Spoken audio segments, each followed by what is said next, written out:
On this episode, I show you how plant spacing works in a raised garden bed so you can make the most of your growing area.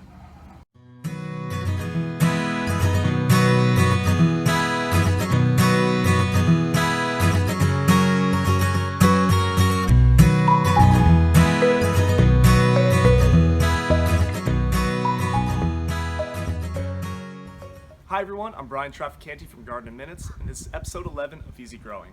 On today's episode, I'm going to be explaining to you how plant spacing works in a raised garden bed. That way you can make the most of your growing area and grow as much as possible in the space that you have. So we're going to get into a little bit of math, but I promise it's really easy. More or less the premise behind it is that in a raised garden bed, you want to plant by area as opposed to rows. Reason being, if you consider the design of a garden bed, there's always going to be a section that's 4 feet or less. The reason being is that if you have a section that's 4 feet or less, like all of our garden beds, you can reach the center of everything that you're growing without needing a pathway to walk down. So if you consider a traditional garden, you would have rows of plants with a space to walk down so you could reach everything.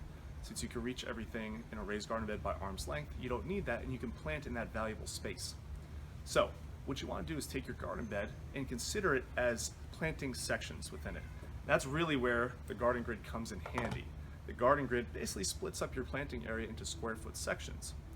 Now, consider the plant spacing on the back of a seed packet of bell pepper. Each bell pepper spaces out roughly 12 inches from another, and then you have a row in between it for you to typically walk down. Since we're in a raised garden bed though, we don't need row spacing, you just get rid of that. Just consider your plant spacing with it. So, if you have roughly square foot sections broken out with a garden grid, and need 12 inches for each pepper plant, you can go ahead and plant one pepper plant per square.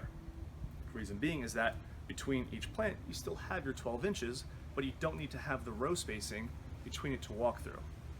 And that's the math behind it. You more or less divide up your length and your width by the need of the plants, by the plant spacing need for each plant that you're growing.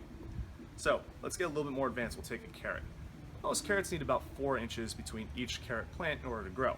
If you have your 4 inches and you have your roughly 12 by 12 inch spacing area, you can divide that up by the 4 inches you need for each carrot, and you can grow 3 carrots wide by 3 carrots deep, meaning you have 9 carrots per garden grid square. And that's the math that you use for basically any other plant that you want to grow in the garden grid. If you want to take something a little bit more popular like a tomato, tomatoes are just like bell peppers. They need about 12 inches of plant spacing per grid square. So you can grow 1 plant for each square. You have 4 plants for a 2x2 area, just like our 2x2 grid here. And that's about it. We actually have a plant spacing guide on our blog, so if you need to reference any other plant spacing, we have roughly 50 plants on there for you to just look through and decide on. And that's it. All right, and that's it for Easy Growing episode 11. Thank you all so much for watching. Please leave your comments, your questions. I've left a link to our plant spacing guide just below this video. And other than that, hope you all have a wonderful day. See you next time.